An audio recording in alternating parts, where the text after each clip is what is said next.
History makers, Orlando Pirates, and a good 2 weeks for me because I don't have to watch Manchester United. Welcome to Onside ZA, brought to you by Betway. Get way more.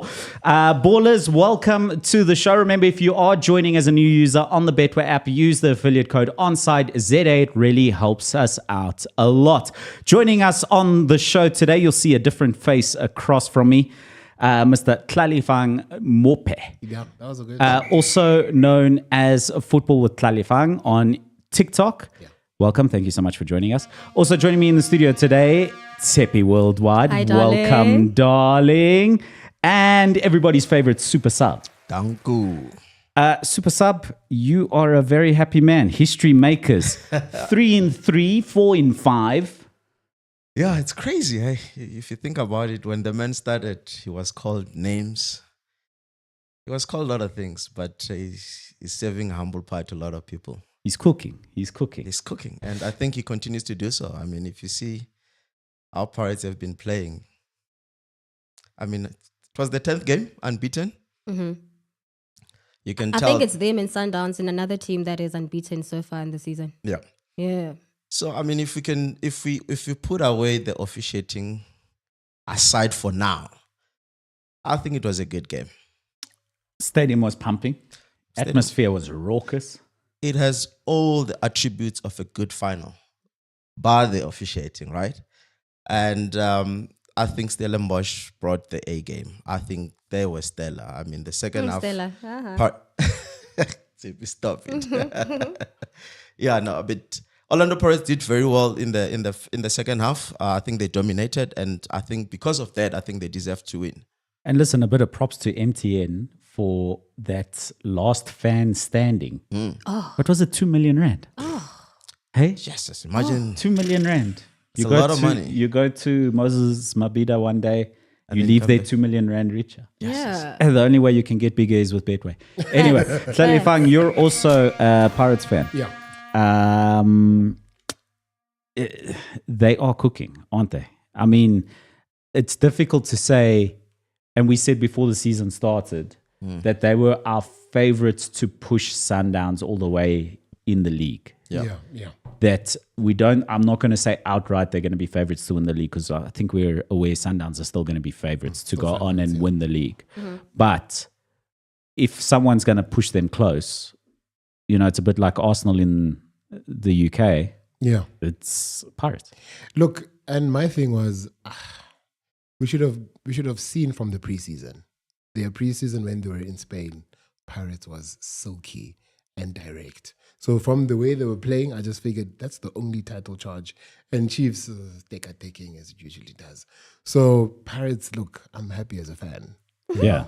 You know what they said? With Toyota Cup FC, what? Yeah, they say Kaizer Chiefs Batong, they could not win any trophies for a long time. So they created their own tournament and they lost home and away. Like, that really sucks, isn't it?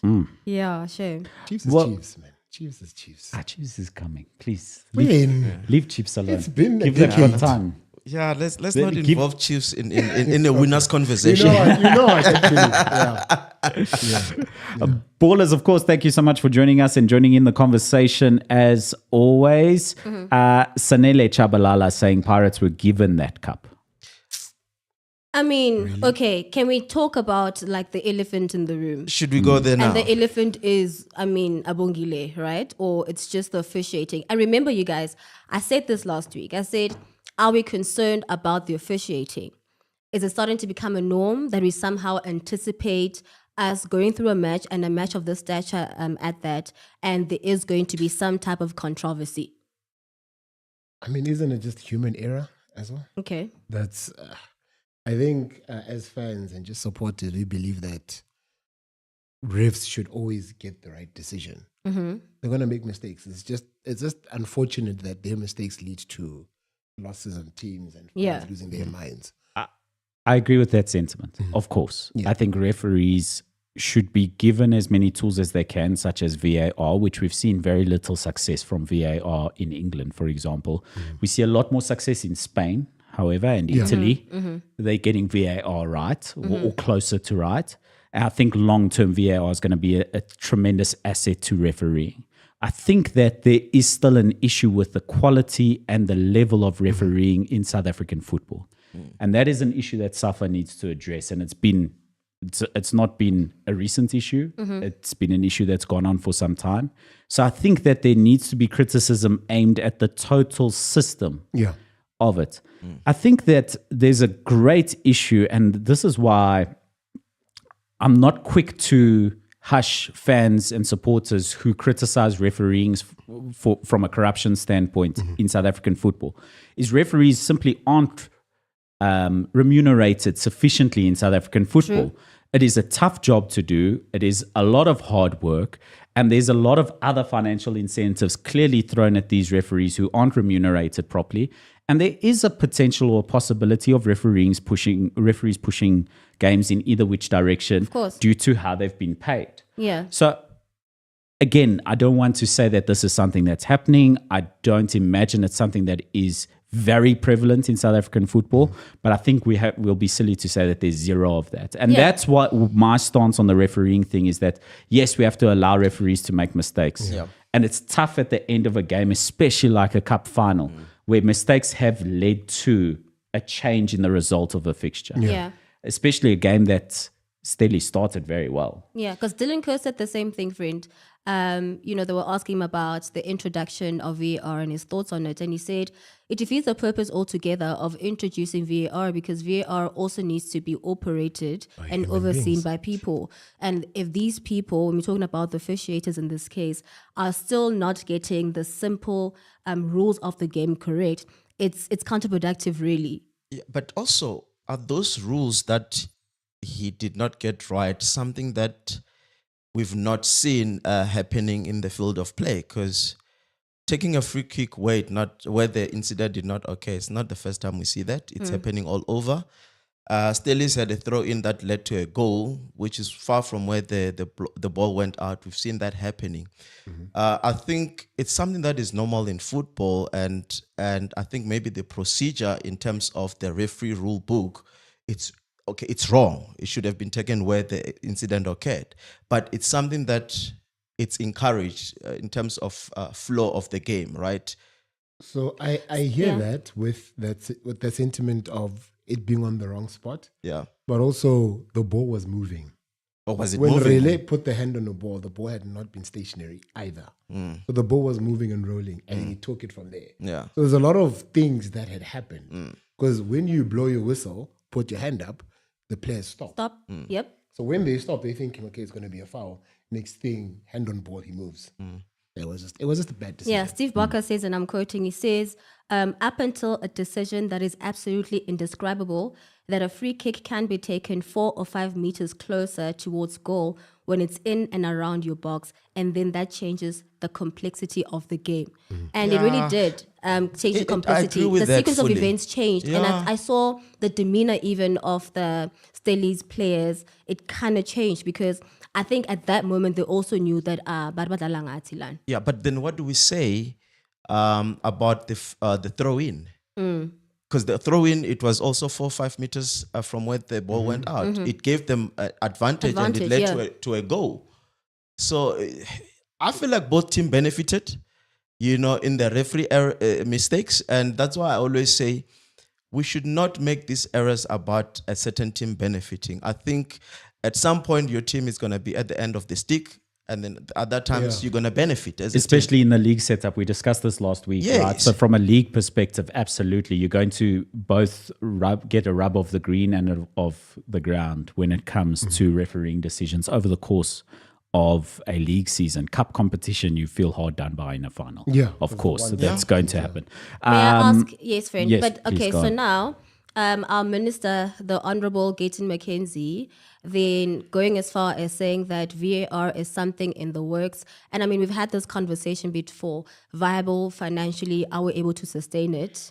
I think it's coming in the Betway Premiership era. Yeah. Okay. It's when, we don't know. But I imagine in the next 2 to 3 seasons, we will see VAR introduced. We're going to have a hard time for our first 1, 2, 3 seasons of VAR, of course. But I think long term, it is the correct tool to introduce. And, I'd hate to bring it to politics again. But slow improvement is better than overnight change when it comes to improving issues like this. I see it in politics as well. There's people who try shake the boat or rock the boat too much, too rapidly, too quickly. It doesn't end up benefiting anyone. So I'm hoping for slow progress in these terms. But VAR. And talking about Gayton, I think he needs to toe the line, because I think he is getting involved too much. And we know how it's like when politicians get involved in football. You know how the story ends. Yeah. In fact, Ibrahim, I'm sorry for interrupting, friend. Very, very quickly. Just want to give you some numbers here. The head of referees, Ibrahim, said that his committee was due to submit a report to the South African Football Association, which is SAFA, detailing the costs involved. It says here that, and I'm quoting, it will cost around 1.2 million South African rands, between 1.2 to 1.5 million, to train 16 to 20 officials in 10 to 12 days of extensive training, he says. These include match officials and replay operators. He also says that they will take into consideration the costs involved in bringing over CAF or FIFA officials to oversee the training program. Another thing, he says that unfortunately, those are not the only costs involved. Morocco as well as Egypt are reportedly paying up to 23 million a season for the technology. So is it sustainable? Does the PSL have that money? Look, PSL will find that money, but Gayton is just politicking, and Grandstanding. and VAR is the lowest hanging fruit currently, because it's relevant, right? But instead of trying to put an entire technology, you spoke on remuneration of the referees. When you listen to referees at amateur club level, referees get paid game by game, so it's not sustainable, right? So even if they're off season, there's no income coming in. And suspensions, for example, a bad decision can get refereed, like a bad game. Yeah, even if there's no corruption, suspended. whatever, right? We see suspensions. Exactly. These referees then get no pay over the course of several weeks. So instead of rushing to technology and upskilling them, rather focus on, like you were saying, the quality of refereeing. Have a board, make sure that they are well remunerated and they are refereeing on merit. Guys, how much do referees make? I won't be able to give you that figure, but I'll look it up. Yeah. Lusapo Ngozi, I hope that answers your question of VAR being introduced to South African football, at least our opinions on it. Mlibo saying, who is this guy? It's Tlalifeng Mope. Follow him at Football with Tlalifeng on Tlalifang. Sorry, my apologies. Football with Tlalifang. Is this like a difficult name? Like how always people like? Yeah, no, it is difficult for me as well. It's a tongue twister. It is quite a tongue twister. My apologies. We'll get it But right. we try. We'll get it right. We'll get it right. I'm used to it. I'm just like, And yes, for everyone in the comments, Badle Moleko, you'll be back with you with a rant next week. Andile, Coffee, please remind me of your first question later on when we get to that. But your question around, is refereeing professional in South Africa? Surely not. Keep saying that referees make between 3 to 10,000 per match. And then Sammy's saying it's about 20K per game. It also depends on how many 20 games grand per game. That sounds like a lot. I don't think that was good. Yeah. But hey, maybe we'll look it up and we'll see. But thanks for the info.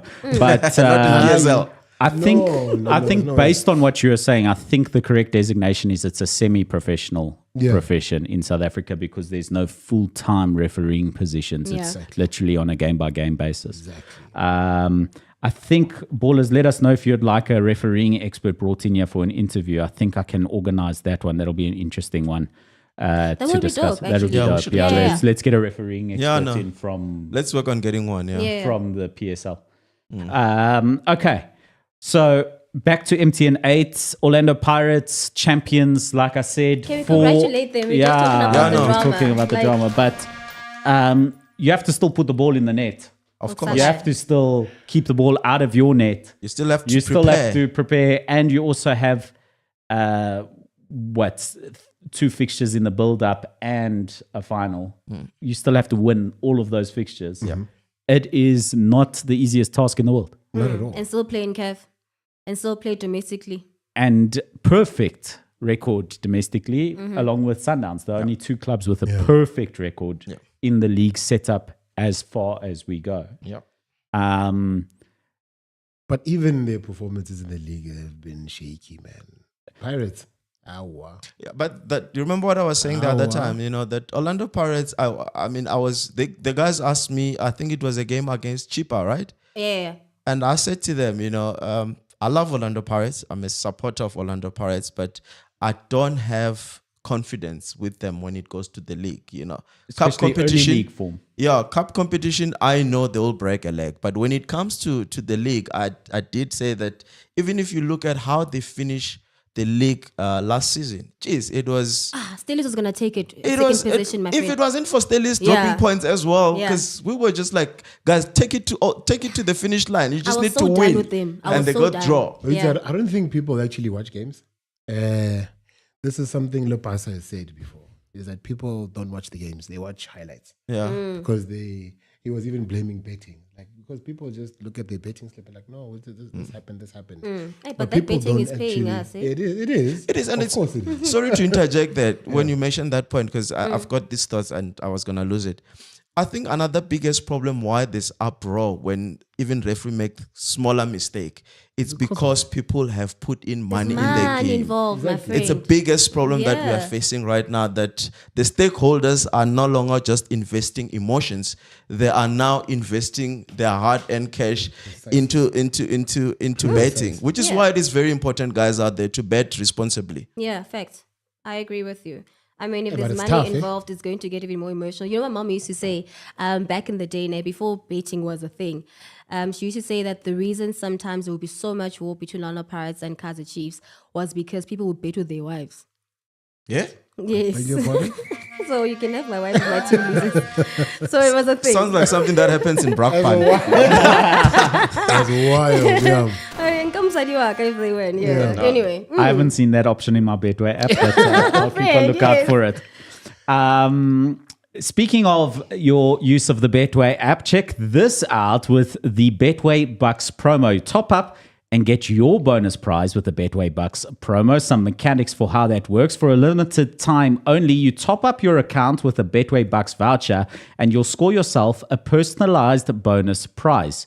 All you need to do is top up your account using a Betway Bucks voucher. You'll receive a message detailing your bonus, and then you click claim here to receive your bonus. It's as simple as that. It's the same way where you get way more with Betway as usual.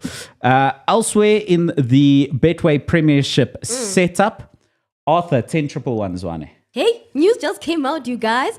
It's so funny. I've got an egg on my face because just last week, I was saying how Arthur would never leave Kaizer Chiefs. And then the news come to say that he's going to now be senior coach himself as well as Vusimuzi. But I did say last week that Vusimuzi is going to be the person who's going to replace, who was the previous coach? Him. I remember his name. I'm happy for Vusimuzi, and I'm actually also happy for Arthur Zwane. Super sub? Look, Fusmus, I like him. I think he's a good coach. But my issue with him is he never unpack his bag. Really? Is he gonna stick it out? I wonder. I mean, sticking it out, there's no rewards for sticking it out, man. If there's a better offer out there, you take it and you're out. Yeah, no. You have to take it. I mean, because they'll fire you as quickly as they hire you. Yeah, but doesn't it feel like some coaches in the country, unfortunately, it's as though we go from one team to the next, to the next, to the next. I don't see a lot of our coaches having ambitions of going elsewhere. Do you understand? I think Coach Bito was one that showed us that it is possible. I think Coach Rulani followed suit. But who do you think right now has it in them to be like, I'm leaving, I'm going to Morocco, or... Don't forget to add Fadlu Davids in the mix there. Yes, and Davids. So do you think is it possible that they're staying within SA because there aren't many opportunities out there? I mean, you wonder if it's not about opportunities or are they just complacent? I think that's a very interesting point, and that brings me to something that our Bafana Bafana coach had to say this week in the build-up to our qualifying fixtures coming up in this FIFA international break. Super sub, our coach bringing up the idea or the statistic about the number of Bafana Bafana stars who were representing European clubs during the 2010 World Cup, and then the statistic of the number of Bafana Bafana stars representing any international club now, currently in the current setup, saying that the quality or the demand for South African players and hinting perhaps at the quality of South African players being largely diminished to what was in the past. Interesting in a few ways. One, why bring that up now? Is it managing expectations? Is it just something to say? Then bringing up Tebogo Mokoena being subject to an apparent €5 million demand from Sundowns and saying that no club will pay that for him. He is just, and with all due respect, a South African player. That was the exact quote. The stats are the stats, right? Yeah. I think that this is the same thing hindering coaches from the South African football setup getting opportunities elsewhere. Is the perception of South African football is clearly not that of what it once was. And let's be honest about the current Bafana Bafana squad. In their performances in the recent AFCON and recent performances, they are not a bad side. No, they're South not. African football in the performances of Sundowns, continentally, domestically, etc. South African football is not of a low quality, but we're currently in a revival, aren't we? Mm-hmm. Aren't we at the base of an upturn? Yeah. We're under no illusions about the state the South African football has been in for probably the past 10 years. Yeah.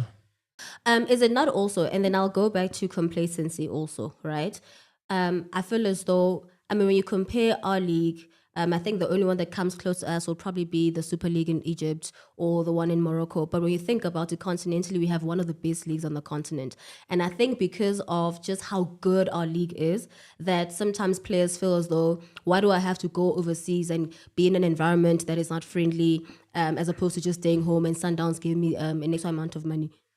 I think that there's a huge, we had an interview with Lebogang Cheeseboy Mokoena, and he had a lot to say about clubs allowing players the freedom to opportunities in European football, even when there is demand for those players. And the clubs being very protective of their assets here domestically and perhaps wanting too much money for the players before they go over. Sabotaging that was an sometimes, issue. basically. Yeah, sabotaging the moves even at times just to be able to keep hold of the players here locally. Yeah. Not great for players, but you also understand when clubs are trying to hold on to their best players, right? Or command a decent fee for their best players. Yeah. I wouldn't want to let Tebogo Mokoena go. Not on the cheap. With that price tag, we must also remember how much money is Sundown investing in that player. It's so easier to say no European club is going to pay that kind of amount, but we forget about how much is Sundown actually putting in that player. He's an asset, and they have to guard their assets. And also the current valuations of players globally. Look at what clubs are spending on players. You know what I mean? So those guys are in good salaries, and Sundowns have put good structures to maintain their football club. They're not just going to let go of a player just because a European club comes knocking. But it sucks.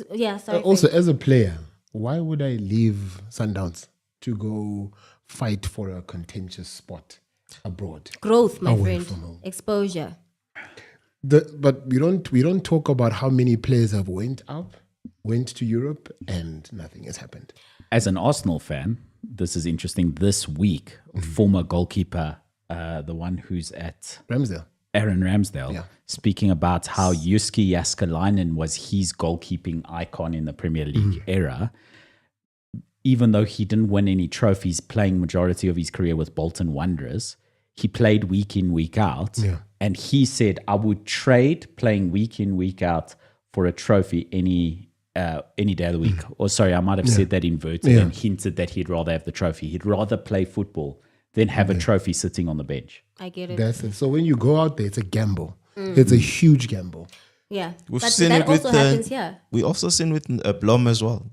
He's back. Because ref up there it's tough. Yeah. Right? So we always think that all of our players should strive to be the best in the world and the what. But no. But you see what happens, guys. At some point, it's as though players here might have a sell-by date as well. You saw Erasmus now. He's trying to, get his way there, Kapinga. Yeah, it's as though crazy. you play for Paris, you play for Kaji, you play Sundowns, and after that, you discard it off. Yeah, and if you look at the number of quality players that are not assigned right now, it's scary. Yeah. I mean, Matho left Kaizer Chiefs two seasons ago, and he's a quality defender, and he does not have a club right now. I mean, Bongani Zungu as well is still out there. There's a number of players that are out there that do not have like clubs right now. But at least Kapinga Gati just moved to Sekhukhune now Yes, on a free transfer though. Imagine. A whole Kapinga. Because I always wonder in this country why we cannot have players stay at a club for long. There's a lot of turnover. It's as if every season there's like a whole batch of players every single Don't time. unpack your suitcase. All the time. So I'm just wondering, I don't know what you guys think about this. Why is that happening? Club mismanagement. Yeah, it's difficult to say. Sundowns aren't And also losing top talent every season. Yeah. And if you also look at the coach rotation, Yes. high coach rotation will result in players leaving clubs, because whenever a coach comes in, Changing systems. he wants to change the systems. Come the transfer window, there's few players he's gonna get rid of. Like if you look at Nabi's ball, you can already see that there's certain players that are not gonna make the cut come January. So Yep. I think it's one of those where it also boils down to what do the coach want, and changing coaches all the time also filters down to a lot of players moving around, I think. Yeah. Couple comments in the YouTube here. I am AB. We heard from Brian Beloy saying it also happened when he was at MAC. That's right, when Brian Beloy was sitting in your He was seat right just there here speaking last to week. Mac. Yeah. That's right. Nao Isaac saying 25 players in Nigeria FC are playing in Europe and UEFA. And then there's another one that I picked But up. I feel like the Nigerian league is in tatters anyway. You want to leave. Like, are we good enough to really, if you look at the Bafana squad, who can, besides Odru besides Mudiba and Williams, who else could make it abroad? We've got Mudau, Mukwena. maybe? I think Mukwena can. Yeah, Mokoena. Mukwena and Mudau, I think. Age is against our top talents. Yeah. Having never represented clubs in European football, Yeah. I think Ronwin's got the best chance. Obviously, I think He's he's a like 32 world-class now, goalkeeper. But his age is slightly against him, but goalkeepers play a little longer. True. Yeah. So I think he's probably got the best opportunity. But you look at like Temba Zwane, quality, I thought Temba but was meant too to leave old. a long time ago. Yeah. Temba was meant so to I leave at think a his lot of peak. these players would have had to leave younger. Yeah. But we see Campbell, who's now moved over to Europe now at a Yes, young yes. age. So there's potential for that growth. And I think once again, maybe we are on that upward trajectory after recovering from a bad reputation of South African football for a few years. Maybe now we're going to start seeing more attention paid to South African football and some younger players going over earlier. Yeah. And then that will leave you with a better setup of players playing in top European level football. Yeah, because With a Bafana shirt on. because it's even good seeing how young the players are coming up now. Yeah. You look at Jaden Adams, you look at Rhodes. you look Jaden. at- Did you hear you about look at- Jaden? Yeah, being late and everything. And then there's also Mufokeng. So all these young players are coming up. So I think in terms of the upturn, it's definitely happening. MK the Hustler saying Super Sub's hatred for Chiefs needs to be studied at UNISA. I love Chiefs, man. Hey. Chiefs is my baby. Pirates gave birth to Chiefs. How can you hate your child? What do you mean? Hey. I mean, in 1937. And as Sammy Bupape is saying, Pickford team is always fighting relegation, and then saying that he's still number one for England. Sometimes that's the case. He's playing for a relegation threatened side as a goalkeeper gives you more visibility. You face more shots. Of course. Literally, you face more shots. In the firing line. Always. It's quite often that you, besides a Golden Glove award because of clean sheets, that's more down to the team than a goalkeeper in many ways. Yeah. Right? Receiving a Golden Glove reward. We didn't see it with a certain goalkeeper representing a club in the UK that wears red. Yeah. Hey. Okay. Well, he got a Golden Glove award, but he shipped more goals in the games that they did concede. And then because he was one clean sheet away from David Raya, I believe, last season, right? I think it was something like Man United kept a lot of clean sheets in their 0-0 draws. And then when they lose a game, they'd concede 6. Yeah. So that wasn't great. But when you face more shots, sometimes, I mean, David De Gea was player of the season many years in a row for Manchester United. We know he's a top-class goalkeeper, but would we have seen that in a prime Man United side that didn't face as many shots?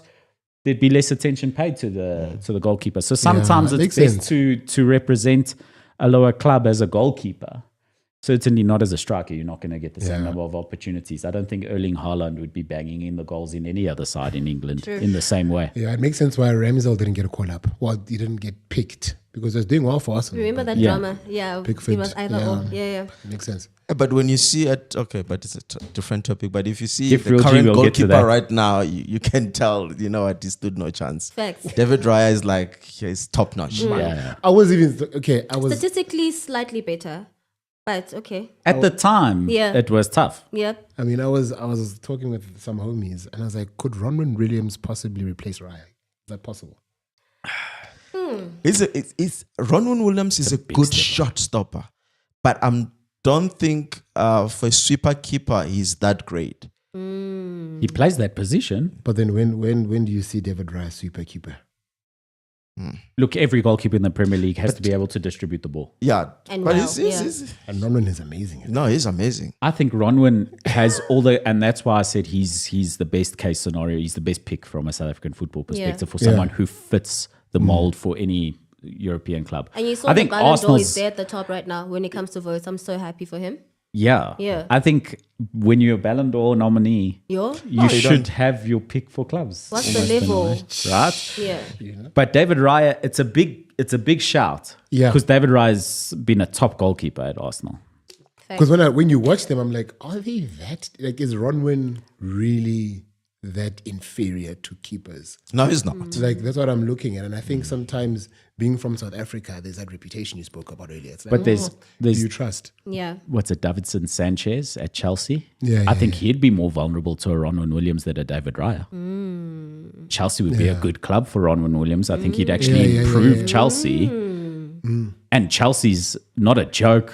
Chelsea's not to be sniffed at. We bash them a lot on the we've show. been But there, but Chelsea, if you're a South African player, is Chelsea to be sniffed at? Not at all, not in a lifetime. I'm just hoping that, you know, the Ballon d'Or, and also remember that the reason why he has kind of made such a big impact internationally is because of AFCON. I'm sorry.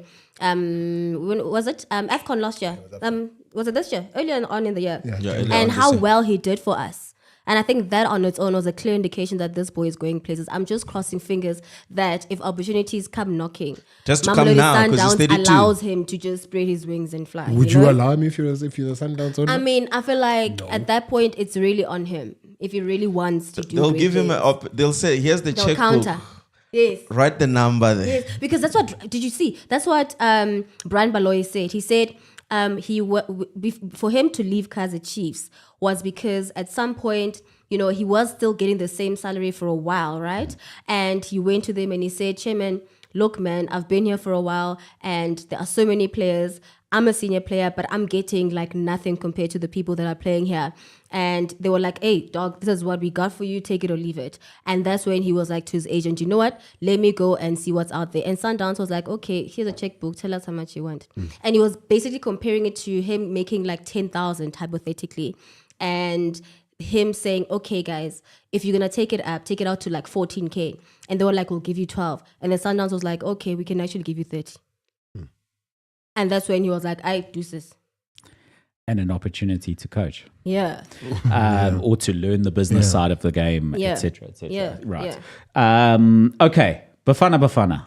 Friday night, Nelson Mandela Bay Stadium hosting the Democratic Republic of the Congo, or rather Congo. There's a point difference in the standings now currently for the AFCON qualifiers. What are we looking forward to? Us winning the game. Simple. We have to. We're going to win the game. And like, How do you know, friend? our team was good. What do you mean? I'm Like, asking Bafana you Bafana's fire. Like, this is the best I've seen Yeah. Bafana Bafana play in ages. in a long time. Yeah. You know, it's even attracting younger viewers. So even I can proudly say that, hey man, I back the boys, because it's been many years. I'm just like, Bafana Bafana's playing, who cares, bro? What do we attribute that to? Do we attribute that to Safa and just how they've been running the whole operation now? Do we attribute it to our Sundowns. coach? Do we attribute it to just like the personnel? I'm talking about the players. If Say you're it a again. football club, start winning and supporters will follow. Simple as that. Sundowns. Oh, Sundowns. That's what you attribute it to. Okay. So having the basically- base of Sundowns and the chemistry that players have, Yeah. then you can add bless you. You can add what you can add here and there around that. Yeah. Does wonders. And that's what's happening right now. Yeah, that's why I think it's also very much important to have teams like Pirates and Kaizer Chiefs doing well. Yes. It benefits The league. Bafana Bafana, and I think we are on the right path, and I'm looking forward to a win. I think it should be an easy win for us. It's just our conversion is so poor. Len Moleko in the chat here. Len Moleko, you say it all the time. Strong Kaizer Chiefs is good for South African football. Even Tim Sukazi says that. You know, imagine an opposition saying that we need a stronger Kaizer Chiefs. So that's how important Chiefs is for South African football, Yeah. And we've seen the glimpse of what can be for supporters when Chiefs is playing good. I mean, the first few games, it was Sold an easy out. fill ups, Yeah. for Kaizer Chiefs. Just goes to show you that when Kaizer Chiefs is doing well, there's good support, and that support filters everywhere, because those are still the very same fans that support Bafana Bafana, Yeah. Quick thoughts. We touched on this. Jaden Adams dropped from the Bafana Bafana squad for ill discipline. Hugo Bruce announced this. Will this affect the squad? No. It's not going to affect the character. He's the there for personality. vibes, man. He's there for experience. He's there to be like, to just get a taste of what's happening. It's just a pity he did that. Yeah, it's not Laminate. professional on his part. I mean, I think more than ever, he is going to benefit more by playing for Bafana and not the opposite.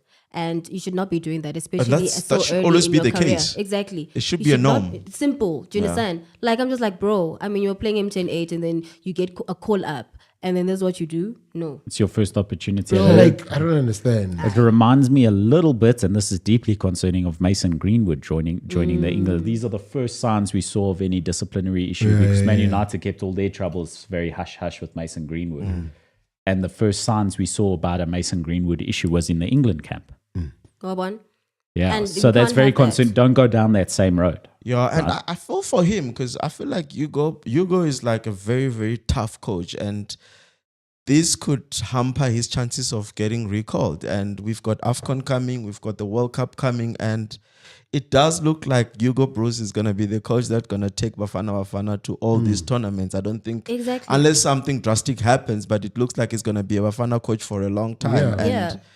with this stance, I just wonder, how is he gonna recall him again? And, yeah, friend. And There are players that are actually raising their hands, that are actually doing so well, and they're still not getting the call up. And this is the thing. And I mean, Hugo, and I think the thing about Coach Hugo, and I mean, he's been with Bafana and the boys for such a while, that he's created a culture of professionalism, brotherhood, family, and the like. And I feel as though the reason why also he did not even allow any of this to kind of he doesn't want a rotten apple now spoiling everyone else, because he's created this disciplined, focused environment, And I mean, he even said that, look, man, he has to think about his life and see, but that does not look good for him. I really hope that something happens, Shem. Does he not see Mofokeng and be like, I want to be like him? Like as your peer. Because the PSL is trusting and entrusting younger and younger players. Yeah. So Jaden Adams is hot now for the last couple of months. Yeah. And then you get your call up now and you then do that. Doesn't mean you'll be hot for the entire season. Anything can happen. The next thing, there's a hotter player, your spot is gone. I think it's a big issue in South African football in general. I don't think it's know what I it's thought a about? non-issue elsewhere, Yeah. but like there's a lot of talent. This guy. There's a lot of talent around there, and if you're going to differentiate yourself from the talent, it has to come from the discipline and the hard work. So just quickly before we move on from SA, Yeah. how do you guys feel about Masangani and Tito. how do you guys feel What do you mean? in terms of, is he really a great player? Okay, this is my view, and it's my personal view. I think Tito is a great player, and I think the pressure it's getting to him to prove that he's a great player, and as a result, he's putting himself under unnecessary pressure. He's going out into the field to prove that he's a good player instead of just going out there and enjoy football. You can see with the mistakes that he makes that he's trying too hard. And I think somebody needs to tell him, Just go there, express yourself, and forget about the noise. I think he's listening too much into the noise that is happening outside football. Yes, and I don't think that what Coach Jomo said helped either. About no, he's not at that level. But is he wrong? Like when you watch Utito, when you really watch him, just Richard, you look at the Richards Bay game, Amazulu game, the semi-final. The amount of times he loses possession of the ball. It's crazy. He doesn't progress the It's ball. because, like I said, it's because he's trying too hard. But we cannot judge him based on the past 3 games. You look at the Tito that he was last season, and he is a quality player. Trust me, he's a quality player from what I have seen. And I mean, even we're going to reference Brent Balu was sitting in that chair that you're sitting at. He said his favorite player currently is Tito. You know, it's because there are those qualities. But I just feel like he goes into the field and wants to prove a point. And that's where I think he's getting it wrong. He must just go there, express himself, and we will see that he's doing well. I think he's trying to prove a point, and he's listening to what people are saying about him at the end. I think it's getting into his head. The noise.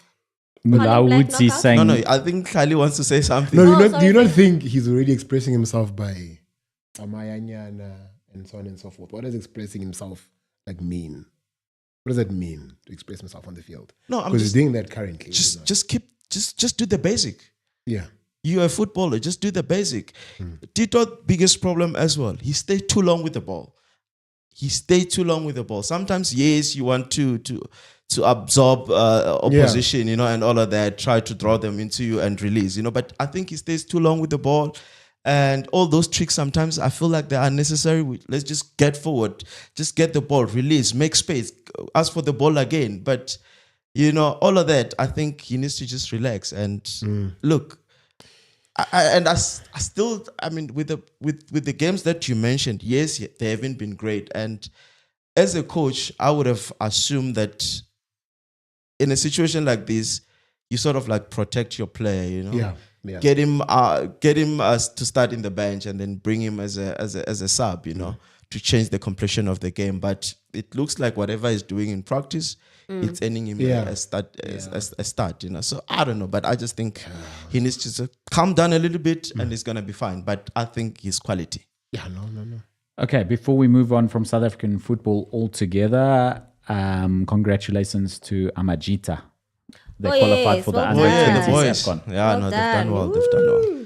I mean, the boy that we're talking about is there as well, representing us in the under 20. Yeah. Chandra. You know, it's good. I mean, I think we're in the right trajectory, as you were saying, I think. And it looks as though development is starting to make sense. Aish, it's not. Is it not?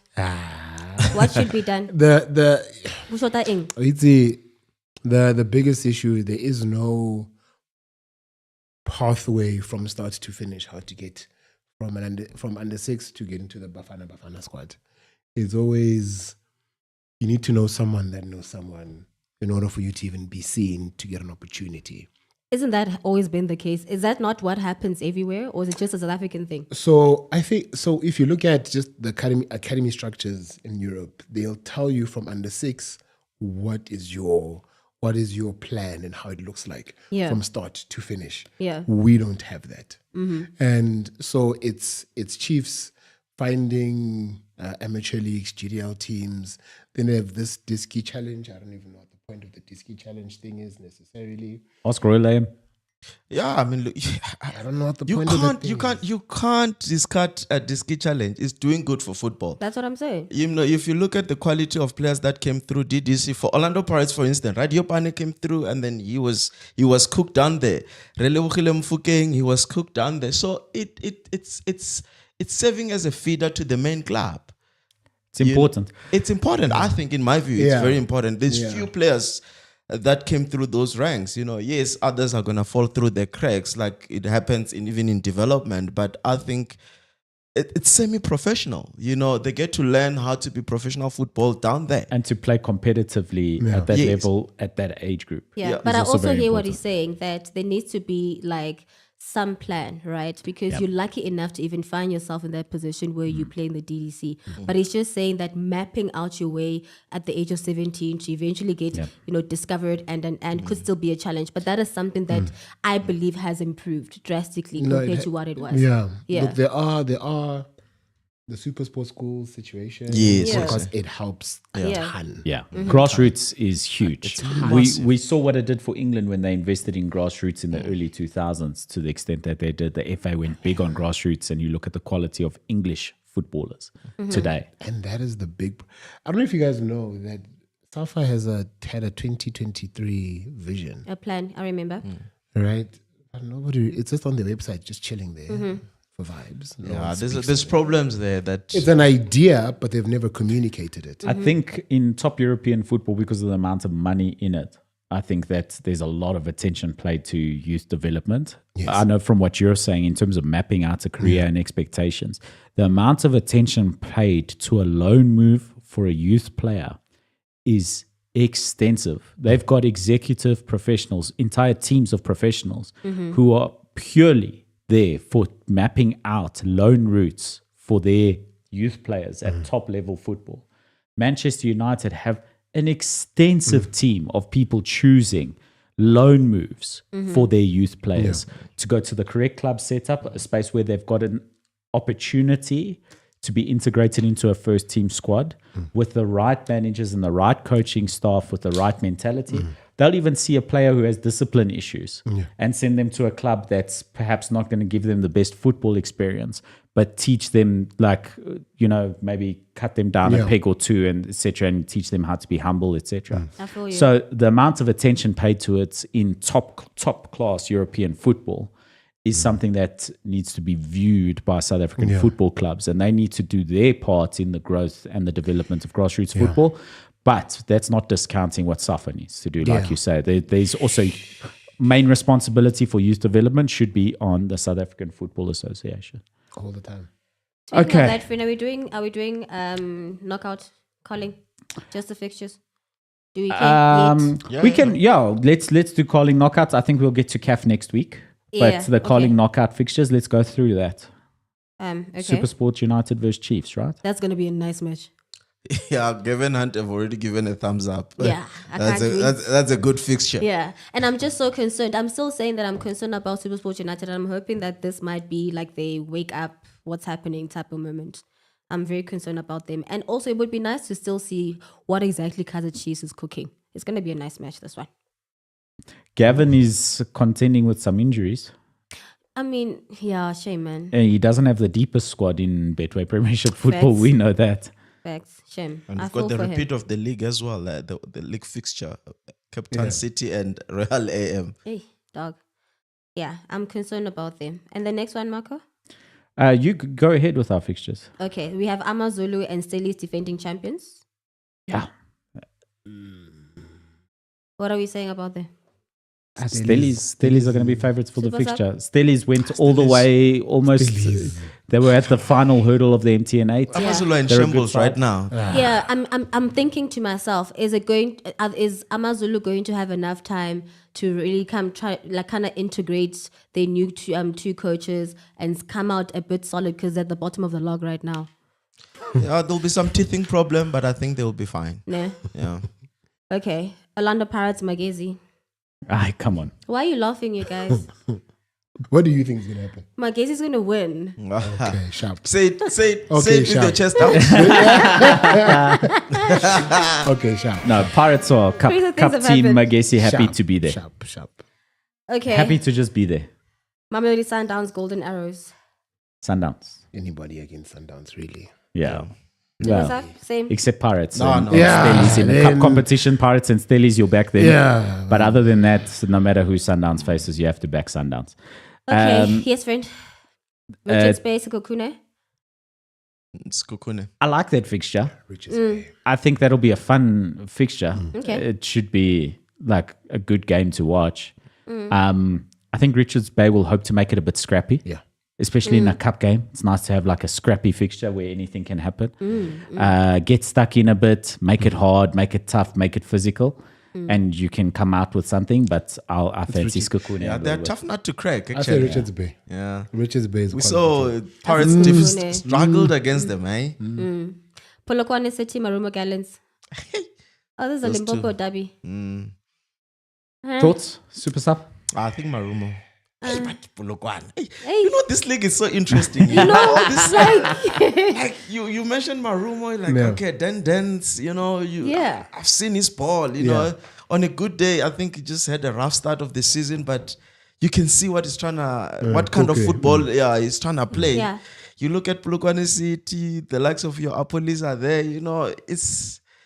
Yeah, it's it's difficult. I think it's gonna be one of the tough fixtures, but I think, I think Marumo might just edge Polokwane City. Okay, of the last two dancing, ones, Cape Town City, Raw AM, TS Galaxy, Cheaper United. That's my pick of the bunch. TS Galaxy, Chipper United. I know you love Cheaper. I love Chipper. I know. Why do you love Chiba? What's going on He there? loves I Cheaper. find them That's how he exciting. plays. I like the way they play. I They think go all it's- out. Chipper don't care. They Yeah. just go and play Chili football. balls. Yeah. There's no this thing of sitting in deep, or, No. you know, playing against Paris. Nah, They play their ball. They play their ball. Yeah, I like Chipper. Yeah. I think they're entertaining to watch. And I think TS Galaxy are a good side as well. So that's they're why going I through say a that's lot. my pick of the bunch. I Yeah. mean, besides maybe Supersport United versus Kaiser Chiefs. Yeah. But I Yeah. think that one could be overly tactical in a way. I think that the TS Galaxy Chipper United game will be the one to watch just for exciting football. Besides, like maybe Pirates and Sundowns being able to knock 6-7 across Yeah. their opponents in the fixture. I mean, that's always fun to watch as well. But I think that TS Galaxy Chipper United game could just turn into an end-to-end, like where you're just sitting there holding onto the edge of your seat watching that game, not knowing what's going to happen next. So I fancy that fixture. I think it's going to be a good first round of fixtures in the Carling knockout. We really enjoyed this tournament last season. I think it was a really It was good one fun. to watch. It was Yeah. It fun. was fun. Yeah. And before Itumeleng Kune joined the SABC, I think that was his last hurrah. You know, it's the Carling Cup final. You know, not Oh, the yes, Carling knockout yes, final yes, where I he was remember. man of the match for the final. That was so nice. Great it was game. a It was a good goodbye in a way. Yeah, I agree. Yeah, I yeah. agree. Before touching touch screens at the SABC. Can we just say RIP very quickly, friend, to Johan Nieskens? Yeah, former Sundowns manager. Yeah, Johan snap, Jacobus, really? Johan Nieskens. He was a Dutch footballer. He played for Ajax. He played for Barcelona, New York Cosmos. And he had like 49 caps, scoring 17 goals. Very instrumental in the teams running up. In 1978 World Cups, he's lived. So RIP to him. Yeah. What's with New York Cosmos and like the sheet of names that played for that club? Have you seen the history of that club? Like some of the It's got players like that played at New York It's got some Cosmos. quality names, eh? Yeah. Quality. Yeah, no. We've got our very own there, that played there. Yeah. So, Who is it, friend? the elephant. Indlovu bani. Is it the pink elephant in the room? Yeah, so RIP to him, man. I don't know this. Damn. I don't know. Yeah, this. Johan is normal, man. Shame. And he played for I think he was coaching Sundowns at some point. Yeah, he coached That's Sundowns, shame, man. So RIP to Just him. after, I think He it died was at just- 73. It was not. Yeah, it was. I think just after Gamondi and Neil Tovey. I think. Can't remember the era, but I think it was just around that era. So yeah, RIP. Marco? Okay, moving on. Tippy, darling, are we ready Yes, to go Lulu. worldwide before we trash wanna Man go? United for another weekend?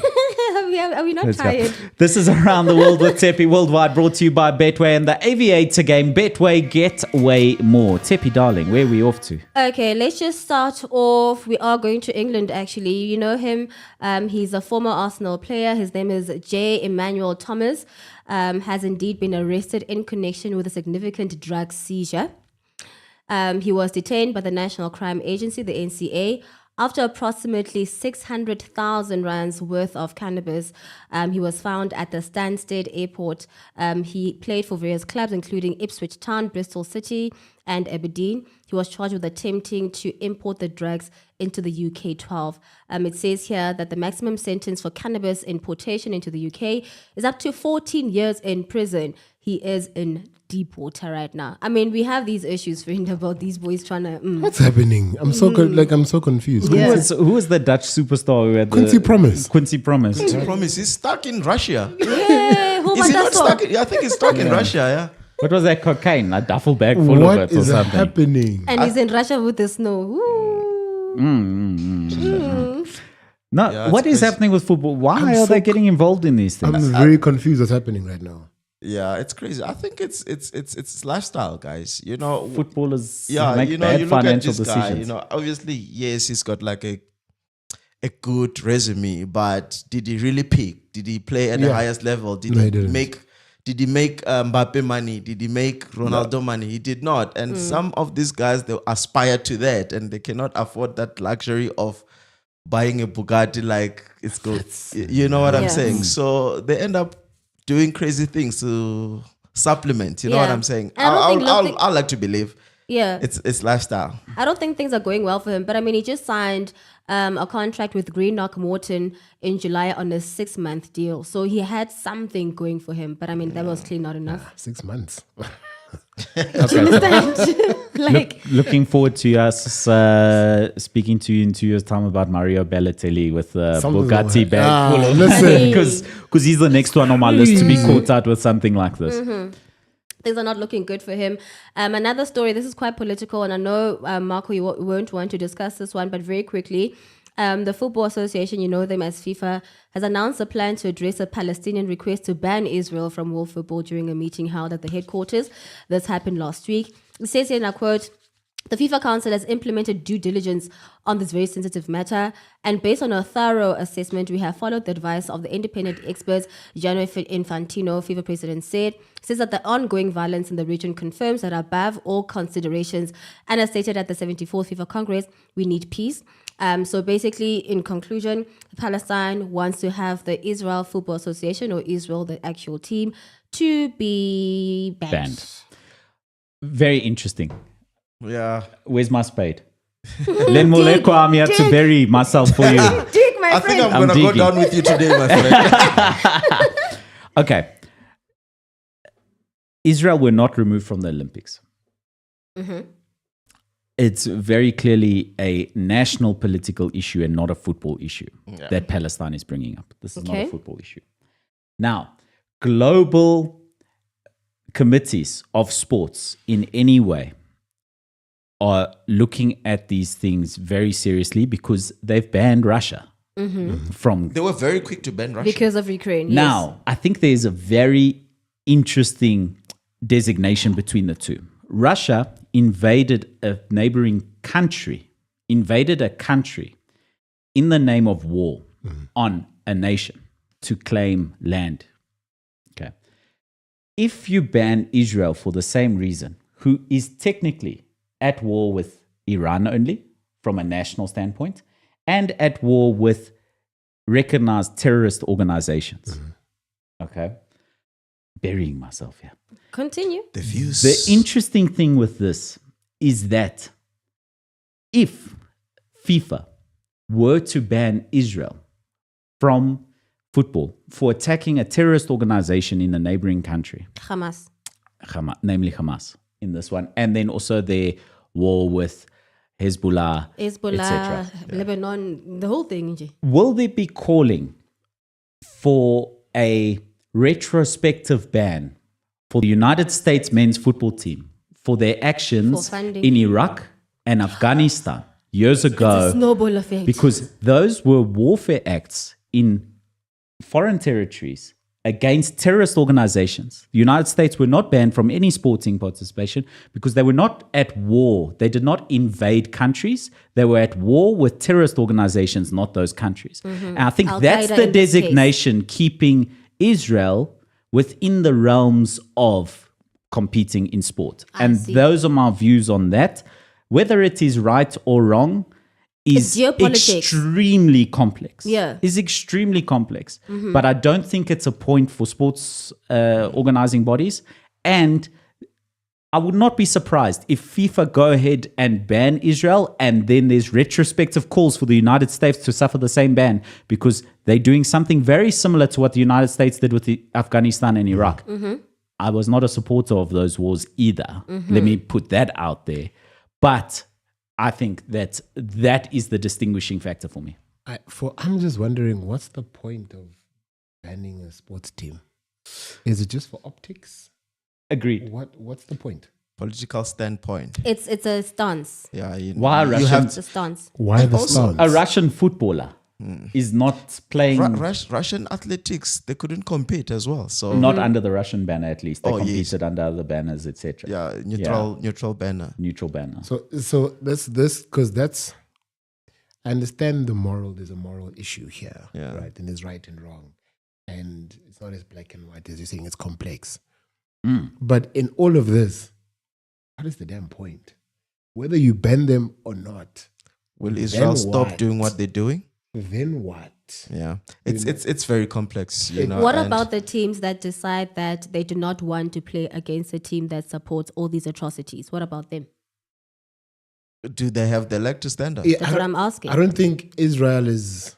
Hey guys, it's a rabbit hole. I think let's leave it. Yeah. nah. Look, if Israel was a powerhouse in terms of football, we get a different conversation. But it's a minnow of a team, sadly.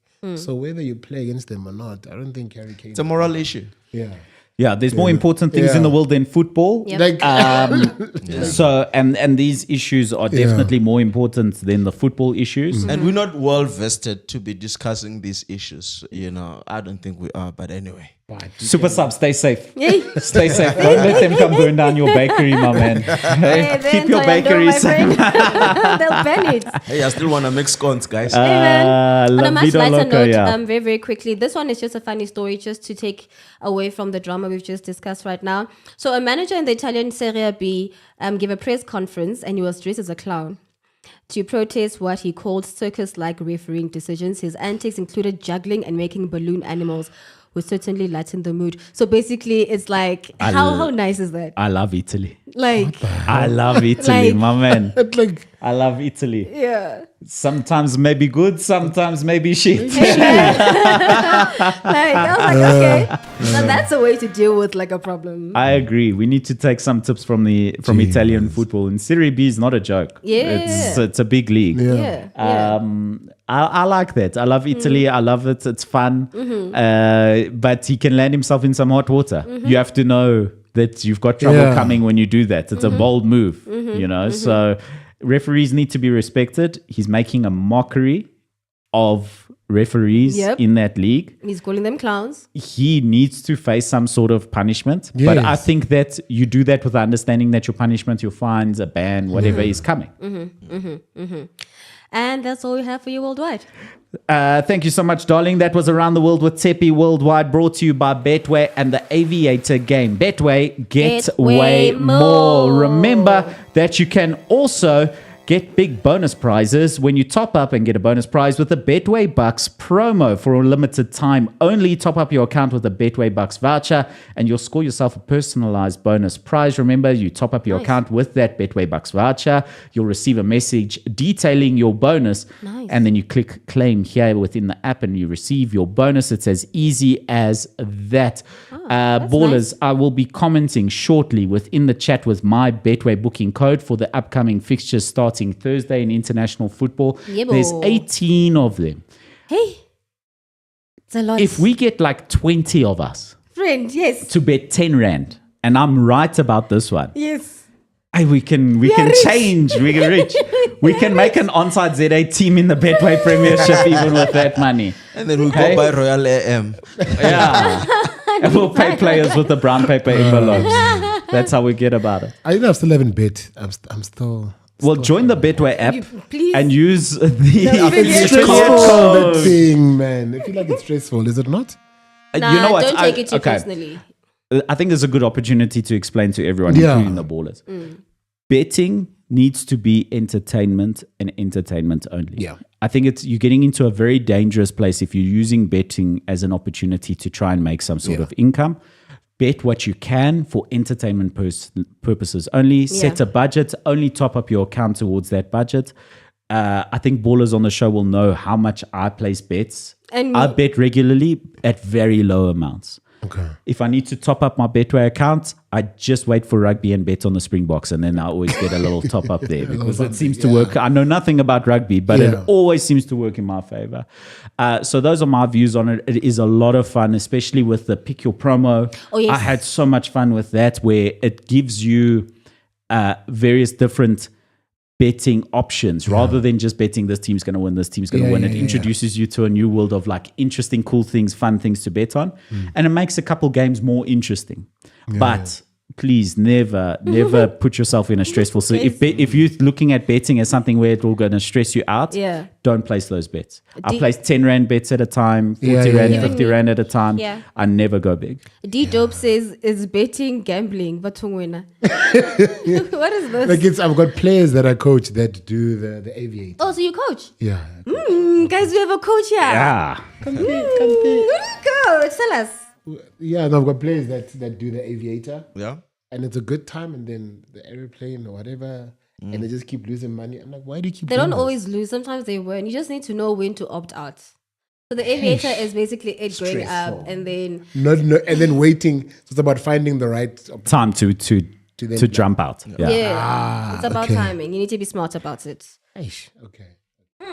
It's a fun one now during internationals if you're not betting. But let me get that betting code in here with you guys. I see Unicorn T saying he's betting with me. Just avoid Len Moleko's bets and you're safe. Wow. Yeah, no. Oh, you're bad. You're terrible. No, Len is terrible. He redeemed himself for like 2 weeks. Yeah. He did very well. Yeah, and then from there on, I went back to default settings for Len. At some point he was starting to win. He was suspicious. Okay, coming in the comments right now is my betting code, ballers. Let's get in on that action. Sorry, my volume's up. Okay, so while you are busy there, my friend, are we not going to our home? Yeah, let's go to our second home. Let's jet off. I've been avoiding it. I know. I'm scared. We've not been very good. I'm a Man United fan. It's been rough. Tsepi, darling, take us away there. What's our news? Okay, which one do you want to talk about? We know about the recent form. Manchester United are currently experiencing a tough spell, having failed to secure a win in their last 6 matches across all competitions. This poor run includes losses to Liverpool, Tottenham, and draws against Crystal Palace. So what are we saying about them? Marco, I mean, we talked about, last week, is Ten Hag the man for the job anymore? We had a whole list about. I mean, which one is this one? A couple ballers asking me my view on Eric Ten Hag in the comments here, and this is where I'll address it. Yes. I think that the writing's on the wall for Eric Ten Hag. Yep. This is your third season. We've seen no progress in the quality of football. You cannot blame the personnel necessarily. 13 players have been brought in under his regime. Clearly his players, he can't say he didn't want this one, that one, that one. He was asked about Anthony and his signing fee, and he said, I didn't make that deal. I didn't say to pay that much for the player. Clearly you asked them, you said that's your player. You wanted him. It's not the club went out and chose Anthony as a target. He was your target. Pay so much money. I understand that he didn't tell them to pay so much money for Anthony, but the club's just trying to get you the players that you want. Yeah. You need to perform better. When the club has given you that amount of funding, that amount of backing on the players that you want, you need to perform better. At Manchester United, it's plain and simple. It's man divided. If Man United fans saw some level of progress, much better quality of football, scoring goals, etc., and you still lose a game here and there, but you're competitive. Teams run over Manchester United. I think that last week when we spoke, I said that they would get 0 points out of the coming 6 between the Porto fixture and the Aston Villa fixture. They actually drew both fixtures. Good draws away from home, relatively to where Man United are currently sitting. True. But is there enough progress in the quality of the team to say, I mean, we're looking at Manchester United, a better centre-back pairing than very expensive Lissandro Martinez, very expensive Matthias de Ligt, is Harry Maguire and Johnny Evans. Is a better centre-back pairing than the other two. Yes, Johnny Evans was terrific. He was fantastic at Aston Villa on the weekend. But a centre-back or a goalkeeper being your man of the match in a fixture is not good enough for a Manchester United team. Yeah. The writing's on the wall for Eric Ten Hag. The executive committee for Manchester United are meeting tomorrow in London with Sir Jim Ratcliffe to discuss all football matters of Manchester United. Not just him.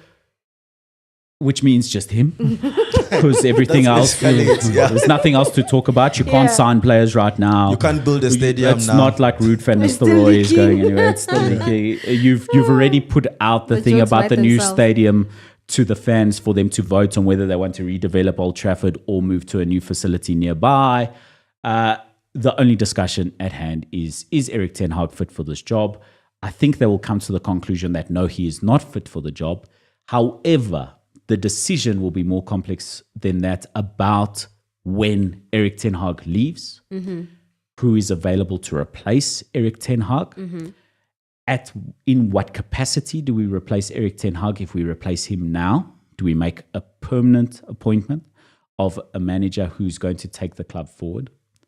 Oh, It's yeah, and you were also- saying Solskjaer might be the right person for the job. For me, I was happy with that. There's a lot of talk of Ruud van Nistelrooy taking over for the remainder of the season. There's also talk of Thomas Tuchel coming in as a Tuchel? permanent I think it's a appointment. better option, I yeah. think it's a good option. However, recent rumors are that Xabi Alonso is a available? coach that he's not quite available right now. But at the end of this season, we believe Bayer Leverkusen will allow him to go, and he might be available. Real Madrid and Liverpool seem to be the preferred options for him, clubs that he knows well, clubs that he played for, etc. Liverpool, I don't believe, will be replacing Arne Slot at the end of the season, so that won't be an option He for slotted very Xabi nicely Alonso. in there. Yeah, he's slotting in. Yeah, He's playing the Betway slots. nice. Yeah. So I think the writing's on the wall for Erik ten Hag. It's just, is now the right time to get rid of Erik ten Hag? Is Man United going to have a better or worse season replacing him? I think there was a very, very visual and public dispute between Erik ten Hag and Ruud van Nistelrooy on the bench at Aston I saw Villa on the that. weekend. Yes. That was very clearly a heated Yes. little conversation and a disagreement between the two of them. So I don't know.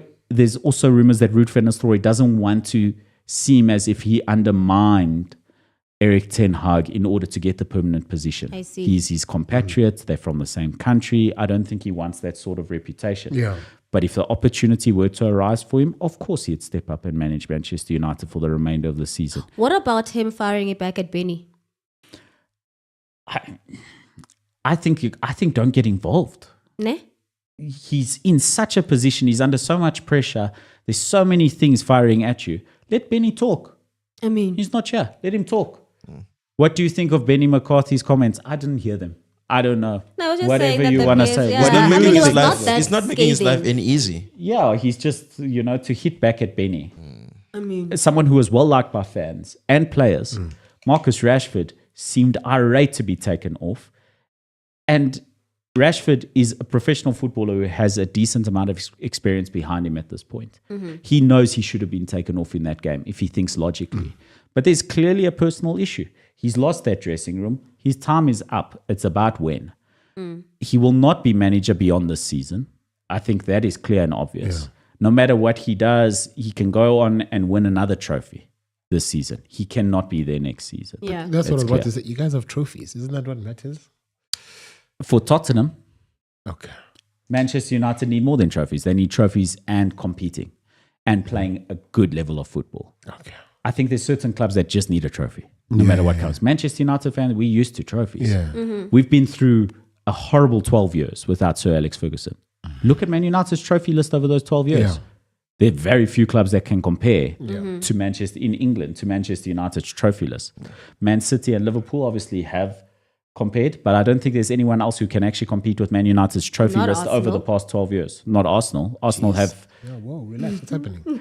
no, it's true. But what? Listen, I'm supporting Arsenal. I think that's a point that supports Arsenal, Yeah, right? of course. Arsenal don't have the trophy hall, but clearly the team and the manager are doing the right things, right? So it's trophies are no excuse for Erik ten Hag at this point. I think it's great that he won them. He will go on and succeed elsewhere in football. This won't be his last job. I think that he's a man who understands football very well. I think I'm not sure that he'll work out in England at all. It's clearly not the football system for him. But Man United, it's a clear and obvious no. It's when you say that you'll do a good job elsewhere. I think about Graham Potter. Where is he? Oh, you spoke Graham about Potter him. will do well. He was terrific at Brighton. And then went to Chelsea and then... But Chelsea is an impossible job, just like Manchester United at the moment. I think we need to make peace with the fact there are small team managers. Yeah. And those really strive in like small teams. You know, Unai Emery? David Moyes is one as well. Wait, he has calling Unai Emery a small team manager. Well, I'm asking the question. Okay. Look, he did well against Sevilla. Unai Emery has only managed one big club. Yeah. Let's be honest, because Sevilla and Villarreal aren't big clubs. Mm-hmm. They're not small clubs. Yeah, they're not small either. Yeah. And I don't think Aston Villa is a small club, but I think that they're not a big club. Yep. Okay. They're not a huge football team. Okay. He's managed one huge football team, did not go well. But he's a top quality manager. And I think Erik ten Hag might be in that same mold. He might be successful at other levels in other leagues. Because he did well in Ajax, Did very well at Ajax. I think that he's an extremely diligent, extremely strategic man. But I think he's an extremely stubborn man, and he's burnt his own bridges there at Manchester United. Because if I said this last week, if I went and managed Manchester United today, they'd perform better, not because I'm a better manager than Erik ten Hag, but because my lack of knowledge will actually benefit me in that situation. You don't know it all. Because there's a lot of quality in that football side. There's a lot of very good players there who have played football for a long time at a very high level. Young players like Alejandro Garnacho, Amad Diallo, Rasmus Højlund, and then Casemiro, my friend. You've got terrific footballers in that club. If I went out there and I said, I think you guys are the 11 best players today, just do whatever. I think they'll perform better than Manchester United are performing now. I think you can literally say, because they look confused. He's a Man United fan for real. For real. But I think it's true. There's quality in that team, but they're not doing well. And Erik ten Hag is simply not the man. And I think that the players look confused. They look unsure of what their duties are. The tactics are overly complex and overly convoluted. And to be honest, players look at it and they say, let's just run at them. Let's just run at them and see what happens. And we see what happens. Super Sub, I want to ask this one. There were speculations now that City have given Pep a deadline for Christmas to decide whether he wants to remain or he wants to go elsewhere. Do you think that Pep is going to do a Klopp? It's a difficult one. I don't think so. Hey, I actually think 150 Georges. Sorry, please go on. I love that. Hey, Arab man. I think he's gonna sign. I think he's enjoying his football there, and I think he's gonna sign. I don't know. I don't know what I'm basing this on, but I think he's gonna sign. I think there's only one job that takes Pep Guardiola away from Manchester City, and it's not a job he wants today. Yeah, Barcelona. Yeah. Marco, I want you to check your code because it says here, Harry says, am I the only one getting invalid booking code for Marco's slips? So I think, please just double check. Harry, I'm sorry. Yeah. But I think Pep is staying. There was a recent press conference where he's just like, you know what, I'm going to be with this team because the 9 clubs that reported them or whatever the case is recently. And he's like, okay, clearly it's us against the world type of a notion. So... And there's a challenge of Arsenal, so there's another challenge that he wants to. So it's just like, I think he's re-signing. Is it in his best interest to stay? In terms of what? What do you mean? In terms of growth, in terms of... He has achieved everything that football has to offer. That's what I'm saying. There's nothing else. He's staying because of passion and the love of football and the love of the club that he is in, And I think the structures that are there, it makes him do his job easily. And it's what every manager dreams of. Yeah, and of just the competition. The passion. Arteta doing what he's doing, it's sort of, I think it ignited a fire. Because after doing 4 in a row, you just get, what is this? What else? Yeah. What else can I do now? And then doing the treble. When I've got a new challenge in Arteta, so that's just, I think he's staying. As long as Arteta properly challenges him, I think he's staying. And Harry M, thanks for correcting me there. This is the correct betting code, I believe. Get Real G saying it's valid. Thank you. Oh, wait. Apologies for that. Come, guys, let's make some money. So, okay. So what's the latest? I mean, I don't keep up with these things about the charges and everything else. Like, what does it mean? Okay, let's go to the recent suit because the 115 charges is something that will come up in future. That is separate and quiet, etc. This is a suit where Manchester City took the Premier League to court to sue them, saying that their APT or associated party transactions regulations are unlawful and invalid. What does that mean? Now, what it means is the Premier League set up a set of rules to try and make financial sustainability a priority for football in England. Okay. With the concerns that were brought forward from several clubs, specifically when Newcastle United were taken over by Saudi League individuals. There was a concern that they would use certain loopholes to sponsor that team at unfair market valuations so that they can put more money into that football club in an unsustainable way and bring in big brand players to play football at Newcastle to create a new super team in England. This was a concern amongst many clubs. Manchester City felt the brunt of some of those regulations when they associated parties tried to make sponsorships within the club system, including Etihad Airlines, which is an associated party, and Abu Dhabi Bank, I believe. The findings in this lawsuit were celebrated by both sides of this coin, which is the most fascinating part of this to me, because that tells me it's a big PR story. Let's spend a bunch of money suing each other, and then we come out of the lawsuit both saying that we've won. Yes. Right. Yeah.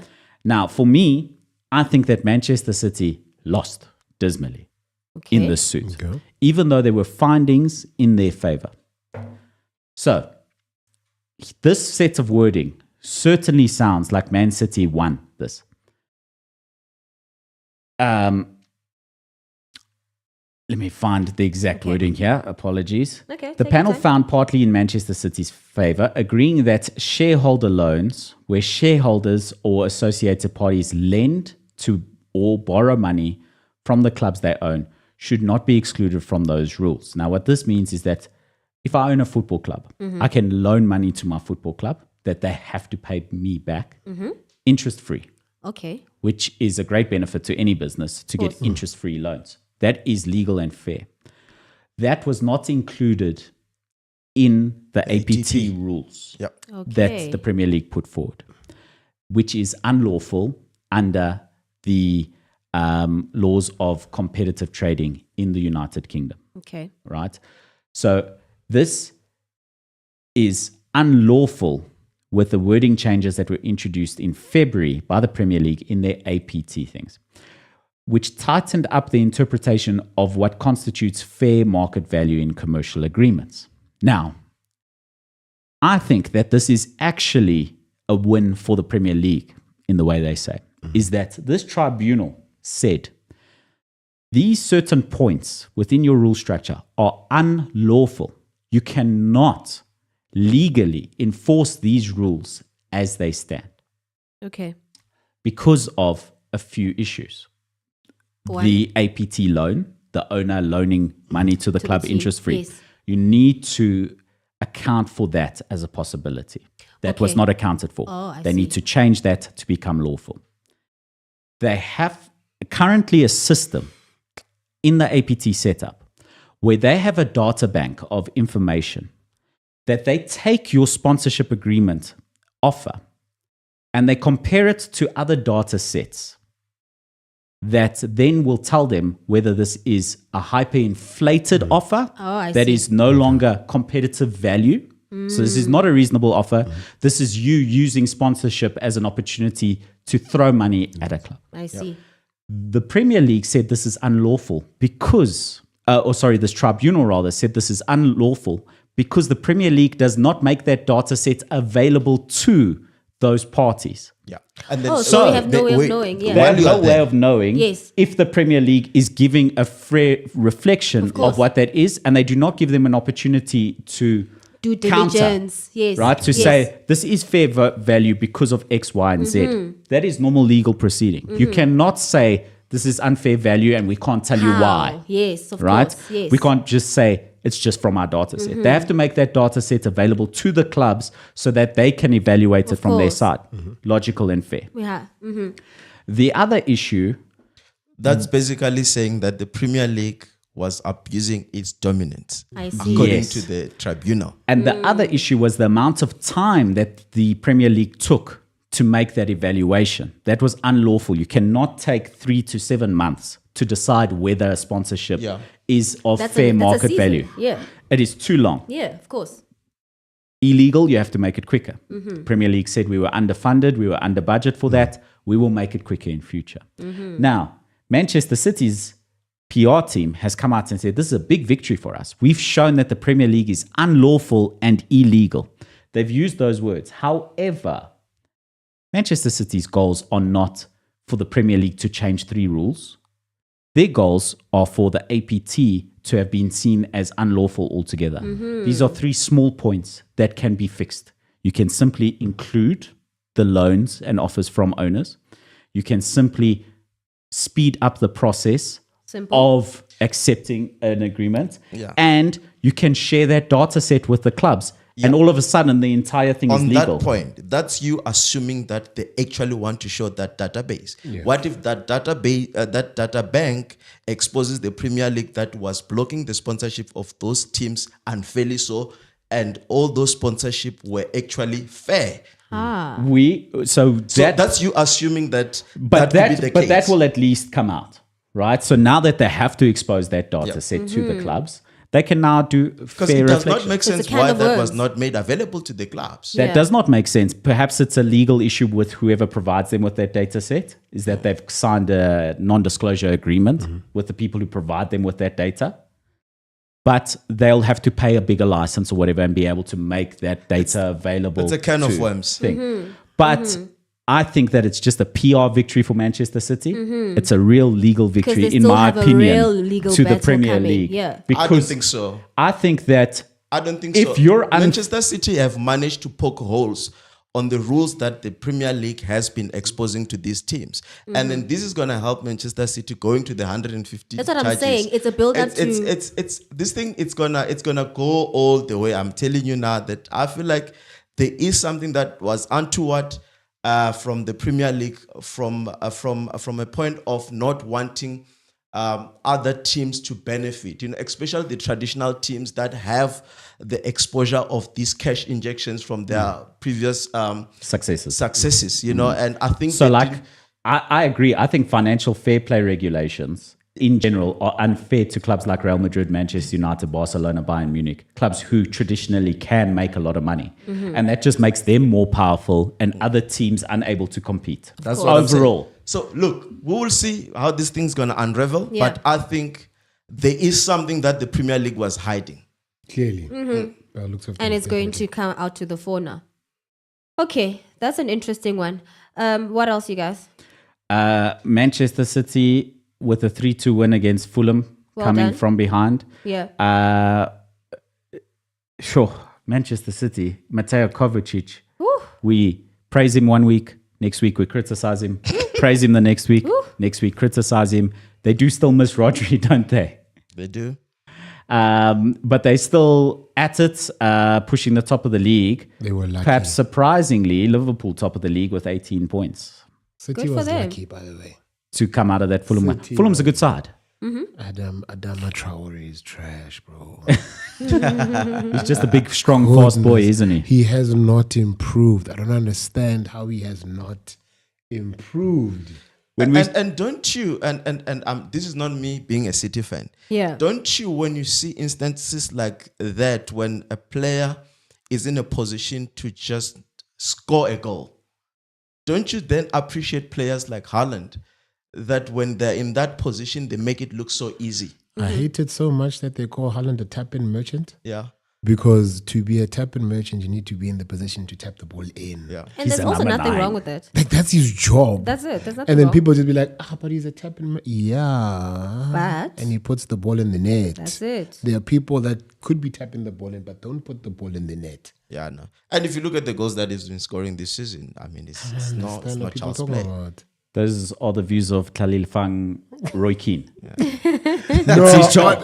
No, but Just do your job. honestly, like you are chastising Haaland for doing his job. I couldn't agree more. I think there are a lot of demands for a number 9 in modern football. But at the end of the day, if your club system supports a traditional number 9 and you do your job and you score the goals, how can you criticize a player for scoring what the do number you of goals need? that he does? What do you mean? I think also it's just it just speaks on people like the aesthetics of football, how a player looks doing what they do. Okay. And the aesthetics sometimes it deludes you to think that one is better than the other. Huh. Okay. So a lot of people will be like, Foden is better than Saka, right? Because Foden does look better on the ball than Saka. But if you look at Saka, Saka is more effective Yeah. than Foden. Saka is, I get my job done. Doesn't look always sexy. And Oh, he looks sexy to me. half turn.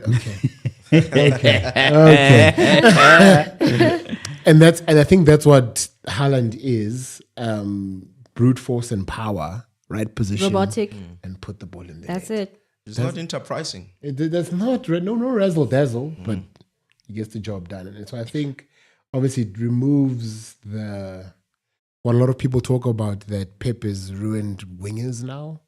Wingers aren't dribbling as much, It's about pass. He's ruined Jack Grealish's game, and I'm just like, just get the job done, bro. End of the day, but it's also entertainment. So I don't know. It's a Yeah. tricky one.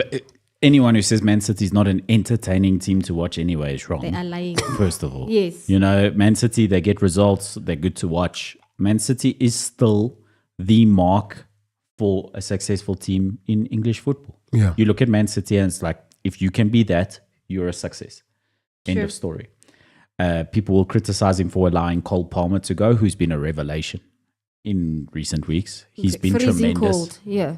Who would he have replaced at City? That's the thing people don't understand. He's been given the opportunity to shine at Chelsea. Like, he was going to replace Foden, player of the season last year. No, he was not. Also, you let Man United fans go when you're at Man City.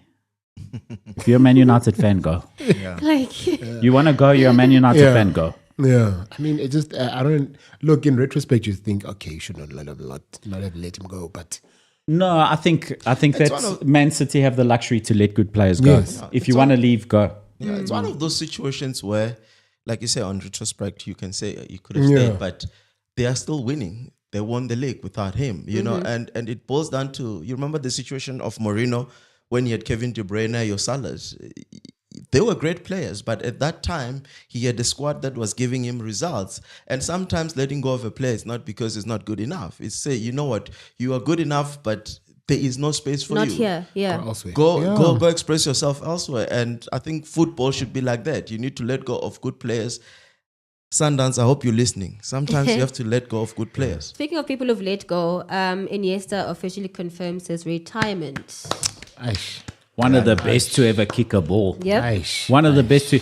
Xavi and Iniesta aish. together was Combo. so brutal. Anyone who didn't watch football in that period needs to understand just how good that duo was, especially with Busquets behind them, allowing them the freedom to do what they do. Those two, and Iniesta especially, just as a magician. I mean, I remember an Instagram post where he tagged every player in the Italy squad when he turned them all inside out. Ooh. It was undeniably beautiful to watch. Yeah. Yes, he didn't age like Cristiano Ronaldo. There's a lot of people posting that like, listen, No one works No one- like Cristiano Ronaldo. Let's put it out He's let's a put it out machine, there. Ronaldo's got more seasons left in him than Messi. Facts. Let's be honest. He's just in the most tremendous shape that anyone can be in. He's in better shape in his 40s than Right? players in their early 20s. He's a tremendous athlete. So I don't think you can hold anyone to that standard. To that standard. I think it's unfair. But he's played a longer career than Zinedine Zidane. Imagine. Yeah, a lot of people, and it's just sad a lot of people have not really watched Iniesta or Busquets or Xavi. So when they talk about midfielders, they don't even think about those three. And it makes me quite sad Yeah. where they just like, no, people, I've heard kids say to me, Pogba's better than Zidane. I'm like, what's happening? You know, but I'm just like, okay, you know. Are you saying Pogba's not better than Zidane? He's hell. You know football. Look, I love Pogba. And he's making a comeback now. You know, Yeah, that's good. I mean, Yeah. I think it's fair. You know, I think yeah, Good for, They it's don't good want- for man's in the football to have Paul wilderness. Pogba back. yeah, football misses him. I think. Yeah. So he'll be back in what, February, March? February, March. Yeah. He's gonna start training with Juve in January. Oh, good for him. He'll be allowed to train Train with with Juve them. in January. He will not be there. And I heard He'll be Ramos released could also before. be signing with Juve. Sergio Ramos, Yeah. he's a free agent. Juve need Yeah. the cover, so they can sign him right now as a Yeah. free agent. That'll be an interesting move. I think Juve should do it. The experienced head, they need that. They've Yeah. lost a lot of the experience in their defense, and now they've got injuries. I think it would be a good move for them. It'll be interesting to see if it happens. Yeah. Let's talk a little bit about the Iniesta thing Yeah. in terms of Real Madrid. What a classy week from Florentino Perez. First of all, Real Madrid posting huge congratulations to Iniesta and a thank you for his contribution to football, especially Spanish football, etc. For a Barcelona legend to be commended by Real Madrid. Classy move. Yeah. Danny Carvajal, massive injury. His season's over. He's out for ACL, out for the rest of the season like Rodri. His contract would have run out in that injury period. Yep. Real Madrid, Renew. thank you for your service. Renew another year. Yeah. Make a big announcement. Thank you, Danny Carvajal. We'll see you next season. Easy. Class from Real Madrid. Big commending to them. That's what you like to see in football. Yeah. And what do you think that does to the current crop of players that are there at Real Madrid? Hey, ngoba ku busy lapha yana. No, because like a gesture like that, Yeah. it says volume, right? It actually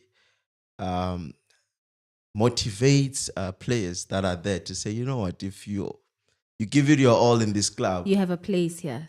this is how the club rewards you. True. Especially such a big club like Real Madrid, where you can feel a bit disposable probably because Yes. you're smaller than the club. Yeah. But to bring those family values sort of back into the club system and make everyone feel like they're part of one big family and we look after each other.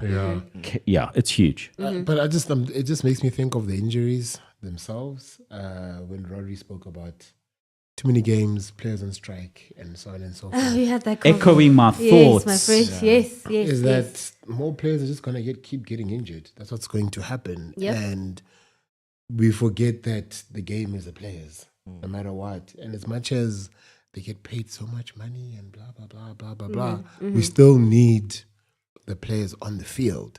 And even if you look at how Carvajal got the injury, it's just a pure hyperextension, missing the ball. Nothing else. Rodri, same thing. And is it a coincidence? Two players who played for clubs where they go into every competition, they play All the Every way. match. regularly, and then go all the way in the Euros. And then both players Like- who went all the way in the Euros for Spain, ACL injuries. ACL. It's a clear indication. Clear indication. Yep. Too much football. Yep. And FIFA just adding more and more tournaments as we speak. It's Yeah. ridiculous. It's ridiculous. All right, guys. Well, how's about that for a show? Hey, man. There was a lot, eh? No, Arsenal, really? What's happening? Oh, let's what do you talk wanna about talk Arsenal. about? What's happening? Terrific performance. I mean, Saka did so well. We're happy. Unbeaten in the league. Yep. Oh no, Arsenal doing well. Without Martin Odegaard, we still make it happen. Without a right back, we still made it happen. I don't understand how we're just going to brush over that. It's Havertz nothing. doing his thing. There's only two teams Havertz doing his still, thing. Yeah. two Yep. teams still unbeaten in the league, Manchester City and Arsenal. Yep. Even on points, a little bit of even on goal difference as well, Yeah. even. So right up there with City, like we expect them to go all season long. In terms of the result on the weekend, beating Southampton 3-1. And a they're harder scoring again. I task love that of about it them. than what was expected. Yes. I mean, I think Southampton at home should be the way Southampton have been playing. it made sense for Arteta to rotate the squad because you're facing Southampton. Yeah. So give people some rest, right? So that was an opportunity to give people rest. A lot of people are upset that he did that. I'm like, but what do you mean? Because you're the same players or the same fans that will be saying you're playing the players too much. So this is an opportunity to rotate, even though it is the league. but you got to retain your guy, and you got the result. Yeah. It was amazing. Just out of curiosity, when Kai Havertz signed, what were your thoughts? Were you guys a believer in him? Super sub? No. Look, I mean, comparing to Mason Mount, I think at some point, look, he's a quality player, and I think it was just a matter of time, for him to find his scoring boots. He's got a Champions League medal. I don't think he was underrated, and I don't think... He was definitely underrated when he joined Arsenal. I think people were skeptical of the move. Yes. But he's been a good move, especially because I think that Edu and Arteta together have done a masterclass in terms of signings. Yes. Clearly, Arsenal need a number 9. Everyone in the world of football can see Arsenal need a Do number we though? 9. When you got, we? I think so. I think everyone can see that Arsenal could do with a really world-class number 9. But does that mean you go sign any number 9 available? Or just be patient and find. And that's where Arsenal have done so well over the past few years, is that Havertz is going to get us goals. Gabriel Jesus will get enough goals, etc. Yes, we need a number 9. Are we going to go to the market and just take anyone? No. I think Ivan Toney would have been a great move if they could have pulled it off, but it was too expensive. The deal was too expensive. Yeah. That's why he ended up in Saudi. Yeah. Kudos to him. He's a professional footballer. He needs to make his bag. Go and make your bag, even after the drama he etc. had anyway. Yeah. But I think that Arsenal tried to make that move happen. Couldn't. They managed to get Sterling in with Chelsea still paying most of his wages. He's going to bang in a few goals over the course of a season as well. They've got enough goals in them to still compete. I know that they would have loved a number 9. Yeah. But they're not going to just shop for any number 9, and I like that. Yes, but that's what I want to ask this. Do you think that them getting a number 9 would be the difference between them not just ending in second position or possibly then, coming out victorious? There's only one factor that prevents Arsenal from coming first in the season. Which is? Manchester City. Oh. That's it. That's it. Drop smash. The goals are there. I don't understand why people think we are Arsenal, short of... I think Like they it. know that Like- they went for Ivan Toney. Like, we know they went yeah. for Ivan Toney, so Yep. they know they need a number 9. Yeah. But it's not just any number 9, Yeah. which I Yeah, like, right? yeah. So I think they know that they could really use a number 9 at all costs. No. Whereas Manchester United are in the position where if they need anyone anywhere on the pitch, it's at all costs, and that's why they look the way that they do. It's a life and death situation. That's the long and short of it. Arsenal and Manchester United are polar opposites right now in terms of how they've conducted business. I hear you. Especially in terms of squad development or squad building, and they'd love a good number 9. Is Let's Zirkzee be number honest. 9? Is who? Zirkzee. No, I think he's a 9.5. Yeah. No. Interesting. He can fall into number 10. I Yeah, think he would. so that's why I think he's a 9.5. Okay. Right? So he can't be 10 for Man United. That's Bruno Fernandes. Yeah. But you can be a 9.5. Okay. I think Højlund is Man United's number 9. I think they're going to go forward and continue to say he's our number 9. That's my guy. I like him. Højlund is my guy. I like him. I think that Man United, like I said, they've got a good squad. That squad is not a bad squad. Casemiro's a good player. Eriksen's a good player. Bruno Fernandes is a good player. Ganacho's Amad a good Diallo. player. But could you Anthony is world class. He's the greatest player of all time. Yeah, He's best the yes. Premier League's ever seen. Hey, that's one. That's sarcasm, by the way. He's awful. But man. I think that. But I think just that desperation nonsense that you see, it's something you don't see at Arsenal. Clearly, they need a number 9. I'll say it again, but they don't do it at all costs. They would have loved Ivan Toney if the deal was right. Yeah. And you could see it. And Ivan Toney would have helped them push even harder for a Premier League title. I can tell you that right now. So, but yeah, players have stepped up in that team. Players have certainly stepped up in that team all over the pitch. There's so much chemistry between them now. Yeah, it's a good squad. Yeah. So, Yeah, man. compliments to your team, Arsenal. Yeah, Thank you look. for taking Len Moleko's seat and making was sure we talk lovely. about your team. Just throw it in there. Liverpool doing splendidly well. We didn't really speak about them. Chelsea also playing quite good football, Amen. but I said this at the beginning of the season that put some respect on Chelsea's name. Do you Sure. think? What do you want from shots after? Shots. I want shots. But that wraps us up for this week on Onside ZA. Thank you so much, Tepi, darling. Thank you, darling. Thank you so much, Super Sub. Dango. And Atle Tlalefang. Hang. Yo. I just want to give you a big thank you, Tlalefang. Yeah. It's been an absolute pleasure. Thank you so much. Ballers, please go follow him on TikTok, Football with Tlalefang Here we go. on TikTok. And thank you so much, ever so much to you, the ballers, for joining us once again, for engaging with us all the time. We appreciate you. And that is it from me and the team here for Onside ZA. Remember, don't be offside. Be onside with us. And Betway. Get way more. Danko. Danko means thank you. Please, thank you, darling.